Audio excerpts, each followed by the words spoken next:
అందరికీ నమస్తే. ఆంధ్రప్రభకు స్వాగతం. నేను మీ సంతోషి. ప్రస్తుతం మనతో ప్రొడ్యూసర్ నటికుమార్ గారు ఉన్నారు. నమస్తే సార్.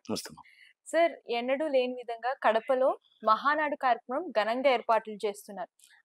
ఈ కార్యక్రమానికి నందమూరి ఫ్యామిలీ నుంచి జూనియర్ ఎన్టీఆర్ కూడా రాబోతున్నారని చెప్పేసి చాలా వార్తలైతే వస్తున్నాయి. కొంతమంది వస్తారని, కొంతమంది ఆయనకి ఇన్విటేషన్ ఇచ్చినా కూడా రారని చెప్పేసి కొన్ని వాదనలైతే జరుగుతున్నాయి. సో ఇందులో ఎంతవరకు నిజముంది? ఆయనకి ఇన్విటేషన్ ఇస్తే ఒకవేళ వస్తారా, రారా? ఆయనకి ఇన్విటేషన్ కంపల్సరీ ఉంటుంది. ఆయన టైం ఉంటే వస్తారు. ఆయన ఇస్ ఆల్రెడీ పొలిటికల్ లీడర్ కాదు. ఆయన సినిమాలో top hero, top level hero. అలాగే బాలయ్య బాబు సినిమాలో పొలిటికల్ ఎమ్మెల్యేగా ఉన్నాడు కాబట్టి ఆయన బాధ్యత. నందమూరి ఫ్యామిలీ, రామకృష్ణ గారు ఫ్యామిలీ అందరూ మహానాడుకు వస్తారు. కనుక జూనియర్ ఎన్టీఆర్ గారు వస్తారా, రారా, రాకపోతే ఏంటి, వస్తే ఏంటి కాదు. వచ్చినా ఆయన కళ్యాణరామ్ గారికి ఆయనకి రైట్ ఉంది. హరికృష్ణ గారు మొత్తం టోటల్ గా ఏదైతే పార్టీ పెట్టారో ఆ కష్టంలో వాళ్ళ నాన్నగారి కష్టం ఉంది, వాళ్ళ తాతగారి కష్టం ఉంది. కనుక వాళ్ళకి రైట్ ఉంది. కానీ ఇప్పుడు వాళ్ళకి ఇప్పుడు పార్టీ కోసం వాటి కోసం ఆలోచించేంత టైం లేదు. ఎందుకంటే 2034 దాకా నాకు తెలిసి ఆయన డేట్స్ ఖాళీ లేదు. జూనియర్ ఎన్టీఆర్ ఖాళీ లేనప్పుడు ఆయన వస్తే రావచ్చు, వస్తే పలకరించి వెళ్ళొచ్చు, తప్పే ఉంది దాంట్లోని. రాకపోతే రాకపోవచ్చు. దానికి పెద్దగా మనం ఏమి మాట్లాడాల్సిన అవసరం. ఈజ్ ద హీరోగా సినిమా ఇండస్ట్రీలో a big star and top star junior NTR. Is the పొలిటికల్లో top political leader. Chandrababu Naidu గారి తర్వాత పొలిటికల్ లీడర్ ఎవరన్నారంటే అది నారా లోకేష్ గారు 100% అన్ని విధాల పరిపూర్ణ చెంది మొత్తం టోటల్గా పొలిటికల్ లీడర్గా, ఒక విద్యాశాఖ మంత్రిగా, ఆయన ఒక పార్టీ నడుపుతున్న వ్యక్తిగా పర్ఫెక్ట్గా ఆయన హ్యాపీ అయ్యాడు. ఎందుకు హ్యాపీ అయ్యాడంటే వాళ్ళ ఫాదర్ ఎప్పుడైతే అక్రమ అరెస్ట్ చేశారో, ఆయన్ని కూడా అరెస్ట్ చేయాలని చూశారో, తల్లి రాజమండ్రిలో నుంచి నా భర్త లేదా రాను అని చెప్తున్నారో, ఈ ఇండస్ట్రీ మొత్తం టోటల్ సినిమా ఇండస్ట్రీ నుంచి మొత్తం టోటల్ పొలిటికల్ లీడర్ నుంచి ఆయన్ని ఒంటరివాడిని చేసి ఎవ్వరూ రాకపోయినా పెద్దన్న అని చెప్పుకునే పవన్ కళ్యాణ్ గారు తప్ప ఎవరు ఖండించడానికి కూడా రాలేదు.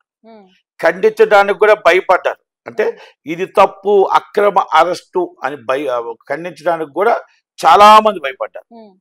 అలాంటి టైంలో పార్టీని ఒక చేత్తో, తల్లిని ఒక చేత్తో, భార్యను ఒక చేత్తో, తండ్రిని లీగల్గా పోరాడుతూ ఢిల్లీలో ఆయన లీగల్గా కాపాడుకుంటూ, కార్యకర్తలు కాపాడుకుంటూ, నాయకులను అవసరం చేస్తుంటే కాపాడుకుంటూ, పార్టీని నిలబెడుతూ, పార్టీని బలోపేతం చేస్తూ 53 రోజులు ఈ పార్టీని నడపగలను, ఈ పార్టీ పగ్గాలు తీసుకున్నా కూడా గవర్నమెంట్ తీసుకురాగలను, ఒక యువగలం పాదయాత్ర చేసి ప్రజల్లో మన్నన పొంది ప్రజల అభిమానం పొందిన వ్యక్తి ఎవరైనా ఉంటే అది నారా లోకేష్ గారు.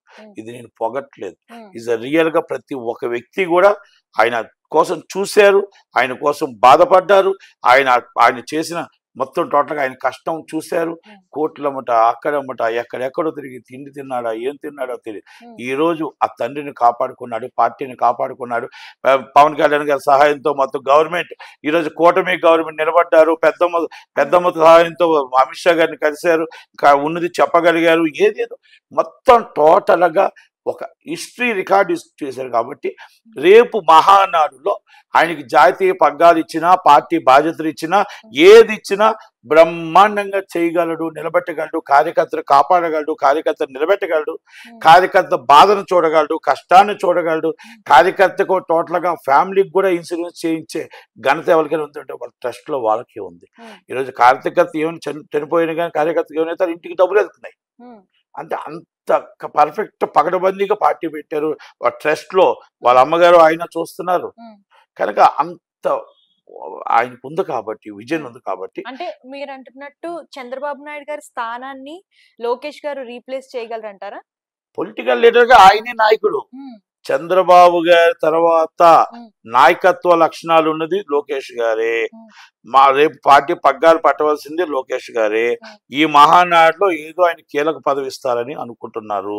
అది నిజంగా కీలక పదవి ఇస్తే పార్టీ కార్యకర్తలు అందరూ సంతోషిస్తారు.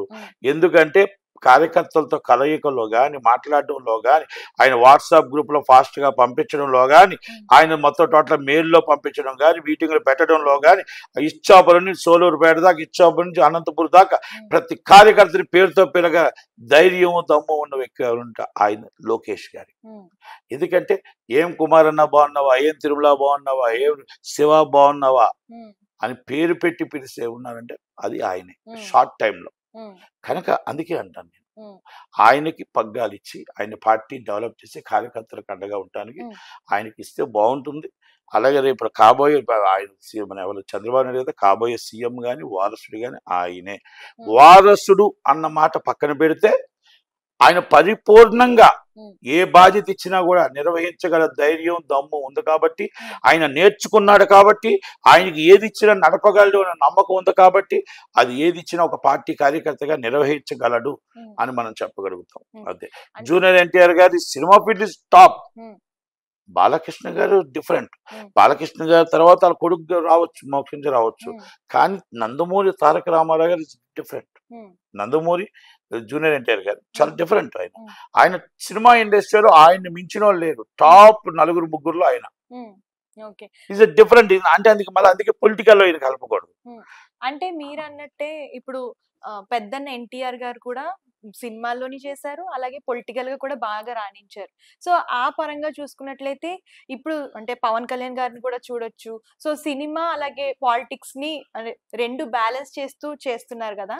సో జూనియర్ ఎన్టీఆర్ గారు కూడా పాలిటిక్స్ లోకి వస్తే రెండు హ్యాండిల్ చేస్తారా ఏంటి అసలు? ఒక చిన్న మాట, పెద్ద ఎన్టీఆర్ గారు మొత్తం సినిమాలు తీసి దాదాపు ఒక 35 సంవత్సరాల చరిత్ర తర్వాత సుదీర్ఘంగా ప్రజలు ఇబ్బంది పడుతున్నారు, ప్రజల బాధను విని ప్రజల మన్నను చూసి ప్రజలు ఎందుకు కష్టాలు పడుతున్నారు. అప్పుడు ఉన్నది ఒకటే government, is the only one is Congress party. Congress పార్టీకి అపోజిషన్ లేదు, ఎదురు లేదు. అప్పుడు ఆ సమయంలో ఏం చేశారంటే ఎవరు లేరు, అంటే కాంగ్రెస్ పార్టీని అడిగిన వాళ్ళు లేరు, ఎదిరించే వాళ్ళు లేరు.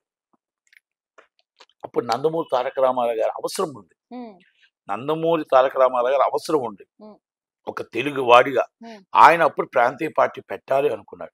పెట్టాలి అనుకున్నప్పుడు సినిమాలు ఆపేశాడు. మీరు అబ్జర్వ్ చేసుకోండి, ఎప్పుడైనా పెట్టాలి అనుకున్నప్పుడు సినిమాలు ఆపేశాడు. ఆపి పూర్తిగా పొలిటికల్లోకి వచ్చి పొలిటికల్ అంతా మొత్తం టోటల్ గా ఈ 9 నెలల్లో గవర్నమెంట్ ఫామ్ చేసి మళ్ళీ 5 సంవత్సరాల తర్వాత గవర్నమెంట్ పడిపోయిన తర్వాత అప్పుడు మళ్ళా విశ్వామిత్ర, సామ్రాట్ అశోక్, మేజర్ చంద్రకాంత్ సినిమాలు తీశారు. మళ్ళా గవర్నమెంట్ వచ్చింది, మళ్ళా గవర్నమెంట్ లో ఆయన చీఫ్ మినిస్టర్ అయ్యాడు. ఒక సంవత్సరం తర్వాత మళ్ళీ దింపేశారు అనుకోండి. పాపం ఆయన అన్యాయంగా దింపేశారు. ఒక సంవత్సరం 2 సంవత్సరాలు చనిపోయారు. ఓకే, ఏది ఏమైనా సరే ఆయన రాజకీయం అవసరం పడింది కాబట్టి పార్టీ ఆ రోజు కాంగ్రెస్ పార్టీ ఒక్కటే ఉంది. ఈ రోజు సందుకోక పార్టీ, ఇదికో పార్టీ ఉన్నాయి. ఈ రోజు మొత్తం టోటల్ గా ఏ పార్టీ ఎక్కడ చూసినా ప్రాంతీయ పార్టీలు ఉన్నాయి. ఆ రోజు ప్రాంతీయ పార్టీలు లేవు. కనుక ఆ రోజు రామారావు గారు జనాలకు అవసరం పడ్డారు. ఈ రోజు జనాలకి రామారావు గారి తరపు నుంచి నారా చంద్రబాబు నాయుడు గారు అవసరం పడ్డారు. నారా చంద్రబాబు నాయుడు తర్వాత పొలిటికల్ లీడర్ గా లోకేష్ గారు అవసరం పడతారు. ఇక్కడ జూనియర్ ఎన్టీఆర్ గారు సినిమా ఫీల్డ్ లో ఈజ్ టాప్ 1 గా ఉండి ఆయన అక్కడి నుంచి వచ్చి ఆయన కెరియర్ దెబ్బ తీసుకోకుండా ఆయన నెంబర్ 1 ప్లస్ టాప్ పొజిషన్ ఉన్నారు. ఆయన సినిమాలు ఆపేయాలనుకున్నప్పుడు పొలిటికల్ గా రావాలి. ఆయన ఆపాలి కాదు, ఆయన ఇంకా చేస్తే ఇంకో 20 సంవత్సరాలు ఆయన టాప్ హీరో. కనుక అక్కడ హీరోయిజం వదులుకొని అక్కడ సైలెంట్ గా నువ్వు మంచి జీవితం వదులుకొని ఈజ్ అ పొలిటికల్కి వచ్చి 10 మందితో తిట్లు కాస్తారని నేను అనుకోను. పవన్ కళ్యాణ్ గారు డిఫరెంట్. పవన్ కళ్యాణ్ గారు ఎప్పుడు కూడా ఫస్ట్ నుంచి ఒక రాజకీయంగా వెళ్దాం 2009 నుంచి వాళ్ళ అన్నయ్య గారి పార్టీలోకి వచ్చి అన్నయ్య గారి పార్టీలో ఉంటూ సినిమాలు చేస్తూ ఆయనకి ఇంట్రెస్ట్ ఉంది పొలిటికల్. కనుక ఆయన కూడా సినిమాలు ఆపేసి పొలిటికల్ లీడర్గా వచ్చి పొలిటికల్ లీడర్గా చేసుకుంటూ 3 సినిమాలు 4 సినిమాలు మాత్రమే చేశాడు. ఇప్పుడు తర్వాత సినిమాలు చేస్తాడా చేయడా అనేది జనాలు డౌట్ ఉంది. కానీ చెయ్యాలి, సినిమాలు కంపల్సరీ చేయాలి. ఆయన బతకాలంటే, ఆయన స్టాఫ్ జీతాలు ఇవ్వాలంటే, ఆయన కొంచెం ఖర్చు పెట్టుకోవాలంటే, వాళ్ళ ఇంట్లో ఫ్యామిలీ పోషించుకోవాలంటే ఆయన సినిమాలు చేయాలి. ఆయన తప్ప ఇంకోటి ఏం లేదు. కనుక రాజకీయం ప్రజల కోసం ఒకటి చేసుకుంటే సినిమాలు కూడా చేసుకుంటుంటాయి. ఇది పవన్ కళ్యాణ్ డిఫరెంట్, ఇది నందమూరి తారక రామారావు గారు different, Balayya Babu is political leader కనుక సినిమా యాక్టర్ కనుక ఆయనది వేరు, ఆయనది ఒక డిఫరెంట్ డోనర్. కనుక రాజకీయంగా వారసుడు నారా లోకేష్ గారు, సినిమా ఇండస్ట్రీగా ఈరోజు టాప్ లో నందమూరి తారక రామారావు గారు వారసుడు ఎవరైనా ఉంటే టాప్ లో జూనియర్ ఎన్టీఆర్ గారు. తర్వాత పవన్ కళ్యాణ్ గారు, ఇది మన బాలయ్య బాబుది ఒక తరం టాప్ లీడర్, ఆయన ఇప్పుడు ఈ తరం టాప్ లీడర్. కనుక మనం పొలిటికల్లో మాత్రం లోకేష్ గారే లీడర్. కాబోయే సీఎం, కాబోయే అధ్యక్షుడా, ఏదైనా ఆయనకే లీడర్షిప్ క్వాలిటీస్ ఉన్నాయి. లీడర్షిప్ ఎవరిని మాట్లాడుకోవాలో, ఎవరితో ఎలా మాట్లాడాలో, ఎలా పని చేసుకోవాలో, మన నరేంద్ర మోడీ దగ్గరికి వెళ్ళి ఏ వర్క్ చేయించుకున్నారో, అమిత్ షా గారి దగ్గరికి వెళ్ళారు, అన్ని వర్క్ చేయడానికి అవగాహన ఉంది, అన్నీ ఉన్నాయి. కాబట్టి ఆయనే is next leader. Thank you.